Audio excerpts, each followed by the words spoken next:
শেখ হাসিনা আসবে, সাক্ষাৎকারের একটি ভিডিও যা বলছে ফ্যাক্ট চেক। সম্প্রতি শর্ট ভিডিও শেয়ারিং প্ল্যাটফর্ম টিকটকে বিবিসির সাক্ষাৎকারে বঙ্গবন্ধু তনয়া শেখ হাসিনা শীর্ষক শিরোনামে একটি ভিডিও প্রচারিত হয়েছে। ভিডিওটির শিরোনাম অনুযায়ী একটি বিবিসির সঙ্গে সাক্ষাৎ দেওয়া শেখ হাসিনার সাক্ষাৎকারের অংশ, যা মুহূর্তেই ব্যাপক প্রচারিত হয়।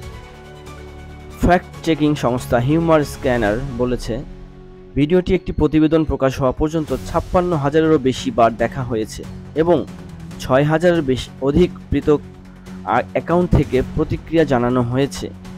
ভিডিওটি প্রায় ৬০০ বার শেয়ার করা হয়েছে এবং ৩ শতাধিক বার মন্তব্য করা হয়েছে। ভিডিওটির মন্তব্য বিভাগে অধিকাংশ নেটিজেনদের দাবি পক্ষে মতামত দিতে দেখা গেছে। ফ্যাক্ট চেক হিউমার স্ক্যানার টিমের অনুসন্ধানে জানা গেছে, ভিডিওটি সাম্প্রতিক সময়ে বিবিসির সঙ্গে দেওয়া সাক্ষাৎ শেখ হাসিনার